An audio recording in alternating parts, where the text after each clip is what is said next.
Hello, everyone, and thank you for joining me today as I open our series on the Apostle Paul and what impact he had on Christianity. There's kind of a misconception throughout modern Christendom that of the timeline of the New Testament, that there's the death of Jesus, and then the new church organizes, and you read about that in Acts. But it's not, it didn't quite happen that way. So we'll take a look at this timeline here. The first books of the New Testament that were written, that's the earliest books, the book closest to Jesus in time, were Paul's letters. Okay, these were in circulation a couple decades before the first gospel was laid down, which of course was Mark. So the gospel writers clearly have had knowledge of Paul and Paul's views, and we kind of see that. But we'll take a look at the Gospel of Mark a little later because that is pretty important. So between the time that Jesus, ascended to heaven and the first book you can read in the New Testament, there is 2 decades. That's 20 years.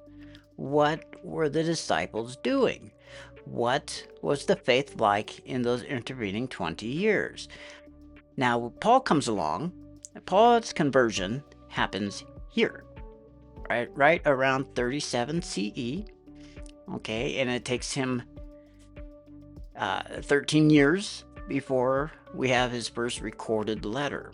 Okay, but this whole time, in Paul's life, when he gets converted 7 years after Jesus' death, all the way up until, Paul's own death, that whole time, the 12 disciples have their own church. Christianity is growing without Paul. So we're going to take a look at what that is, what that was today, and how that differs from what Paul later organized. We can pull some information about the earliest church from the New Testament because it does give us some stuff that we know to be accurate. We're going to look first in the book of Acts. Okay, specifically Acts 1, or chapters 1 through 5. We see that the earliest church were Torah observant Jews, and this is pre-Paul. Okay, so they were Jewish, and there was no debate about it. Okay, we later see them clashing with Paul over this. Okay, but just like Jesus, these were Torah observant Jews. They went to the temple when they were required to. They followed the law, and there was no desire to get rid of it. They were preaching to other Jews. Okay, so they were reaching out and spreading the word, of Jesus and the Holy Spirit, but to other Jewish people. Okay, they weren't looking to recruit other groups. They were preaching to themselves, basically, because they wanted to unite God's kingdom, which in their minds was their fellow Jews. Okay, Peter was the chief evangelist. So he was the mouthpiece, while James was the final authority. Okay, so Peter, don't know if it's accurate to say that he answered to James, but we'll see that in Galatians where it actually seems very much like Peter may have answered to James. But it's possible that they were, co-leaders, and Peter was just a talented orator, and James was more of an organizational guy, but we're really not sure. But as we'll see in Galatians, it seems like Peter might have been a little bit intimidated by James. If you're of a certain age like I am, this would be kind of like Peter would have been Dr. Dre or Snoop Dogg. Okay, these are the guys we hear. They're the ones bringing in the crowds. These are the ones that you would associate with the movement, but James would be Suge Knight. Suge Knight in the old days, at least, when he was kind of quietly behind the scenes. Okay, that's kind of the arrangement that they had. So Peter's the mouthpiece. Peter's the shepherd gathering the people, but James is the one kind of running the show behind the scenes. We're going to pull a little bit of information also out of Paul's letter to the Galatians, which gives us a few more little tidbits. The early church is based in Jerusalem. And again, we see that Peter is subordinate to James. Okay, now based in Jerusalem rather than the Galilee, okay, which is odd, but we have other reasons to believe this. And Peter's subordinate to James, remember Paul talking about Peter freely associating with the Gentiles until James's posse rolls in. You know, the representatives of the boss, and Peter suddenly stiffens up. he gets whipped right back into shape. And so it does look very much like Peter answered to James on some level. We have one more source that we're going to look at for information about the early church, and that is the first century historian Flavius Josephus, who, when writing about the Christians, noted that it is, in fact, based in Jerusalem. It was headed by James, the brother of Jesus, and that it was a sect of Judaism. It wasn't a separate religion, which it later became, of course. But at the time of Flavius Josephus in the first century, they were still worshiping together with other Jews. It hadn't, the paths hadn't diverged quite yet. Okay, so let's recall that Peter is the chief evangelist for the first Christian church, headed by James, the brother of Jesus. Okay, what was he preaching? How can we know what Peter was preaching and thus be able to tell what was different from what Paul was saying? Well, as it turns out, Peter's translator, John Mark, recorded or later compiled everything that Peter would say, all his sermons, though he admits he may have gotten the order mixed up. Okay, so we have the Gospel of Mark. Mark carries Peter's memories of Jesus into a world shaped by Paul's mission. Okay, so we can see Paul's influence all over the Gospel of Mark, but Peter is preaching exactly what we would expect him to for the time. So, what's going on in the Gospel of Mark? Well, of course, John Mark is written by Peter's translator. John Mark later became Paul's companion. Now, what makes Mark so important for our current purposes is not what the Gospel of Mark says, but what it doesn't say. Okay, it's inaccurate to say that two of the largest events in Christian theology were left out, because they weren't left out. They were just not yet part of the religion. Okay, there's no birth narrative. There's no, the story begins when Jesus joins John the Baptist's ministry. Okay, it begins at Jesus' baptism. And after he is crucified, there is no post-resurrection appearances. We have a child saying that he has risen, but there's no appearances afterwards. And historically speaking, by the way, we would expect his body not to be there right after the Sabbath, because it was a borrowed tomb. Okay, now the law might have tolerated them borrowing someone's tomb for the Sabbath, but they would have been expected to remove Jesus the first second that they could and find a more suitable location for him. And that's no matter what happened to Jesus' body, whether he got up and left or his spirit rose away. Either way, they would be expected to get him out of that borrowed tomb as soon as possible. So that kind of checks out. Okay, so let's review what we have so far, what we've learned so far about the Christian movement pre-Paul. Okay, they were observant Jews. They followed the Torah.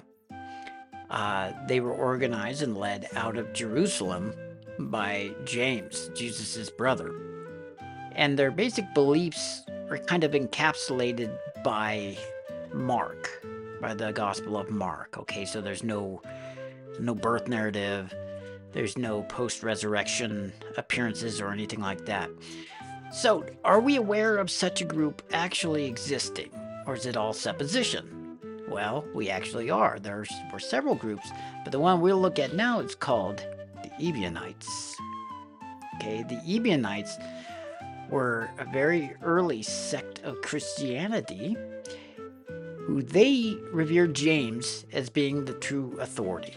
Okay, so they believed that Jesus was human and largely see him as a teacher rather than the embodiment of God or part of a trinity or whatnot. And for our purposes today, what's important is they actually rejected Paul as a lawless innovator, an interloper, a guy who was coming from outside and changing what they held to be their faith. Okay, and of course, they followed the Torah. They're still Jewish, still worshiped with the other Jewish people. And the Ebionites are actually in the tradition that was founded by James. They're like kind of a natural evolution of that church. And much of what we know about the Ebionites themselves was written by the people that hate them. Okay, so as the Pauline theology spreads throughout the Gentile world, they started viewing the Ebionites in the, let's just call it the Jerusalem church, or the church that followed the organization laid down by James, as being heretical because they did not accept Pauline theology, even though, historically speaking, they were much closer to the historical Jesus. Luckily for history and posterity, we don't only have the polemics written by the enemies of the Jerusalem church. We also have a guide that was written by them themselves. We have a book called the Didache. It's also known as the Lord's teachings through the 12 apostles to the nations. Now, Didache, you can look at it as like an early user manual or a conversion guide. It was kind of a catechism of sorts. If you wanted to convert to the earliest Christian church, you would study Didache and the teachings therein. It kind of outlines their faith. We could do entire videos on Didache. It's not very long. I could actually read the whole thing in the time that this video is going to take up, but it's fascinating. It's fascinating. Okay, it actually expressly forbids abortions in it, which I found very interesting, because we don't often think about that occurring in the first century, but apparently it was. Okay, so this is written by some of the earliest Christians. Okay, and so we'll notice some differences in there, because remember, they aren't big on resurrection theology or whatnot, and I think what demonstrates this the most is the Didache outlines the Eucharist ceremony. Okay, so let's take a look at it. It starts with the cup. It says, first, concerning the cup, we thank you, our Father, for the holy vine, David your servant, which you have made known unto us through Jesus Christ your servant. To you be the glory forever. And is followed then by the bread. And concerning the broken bread, we thank you, our Father, for the life and knowledge which you have made known unto us through Jesus your servant. To you be the glory forever. Now there's some very obvious and striking differences here, because not included is the very Pauline view of Jesus' death being a ransom for your sins. That was a very Pauline thing. So let's look at the Didache versus Paul. Didache, there's no salvation through the cross. There's not atonement or ransom through Jesus' death. Salvation is achieved through living a good life, through your deeds. Didache, resurrection is assumed. I mean, they assume that he resurrected or his soul did, but it's not central to their theology, and it's certainly not narrated. And also, the manner of Jesus' death is not even important. How he died wasn't what made their faith. It was how he lived and what he taught while he was here. So we definitely see Jesus being a teacher rather than an event, if you will, which is, of course, quite different to what Paul was teaching. So as we've seen today, the church really divided right when Paul started his ministry. Before Paul, we had a group composed of, or a church founded by the people that were with Jesus. Okay, we have James, who headed the group, which is Jesus' brother, and we have Peter, who was with Jesus throughout his ministry. Okay, and so we have a good idea what they were teaching, both from Didache and through what the Ebionites believed, as well as using the Gospel of Mark. Okay, so now the account that Paul wrote about his confrontations with Peter and James makes a lot more sense. That maybe thinking it being about circumcision for Gentiles was just part of what was going on there, that there was two very distinct churches. Okay, and so what ended up happening, Paul, of course, has his Gentile Roman-friendly version that puts Jesus more, his death more central to the core tenets of the religion, going one way, and the original church, the church founded by James, kind of going another way, that has Jesus as being a powerful teacher, but his death not having much to do with the religion at all. So I think we've taken a decent look at what Christianity was before Paul got there and before Paul basically transformed it. Next video, we're going to look at Paul himself, who he was, where he came from, and what happened to him. Please go ahead and take a second to subscribe if you're still here. Subscribe and like the video. I apologize it takes me so long to get these out, but I'm an employee and a father, so it takes me a little bit. But thank you for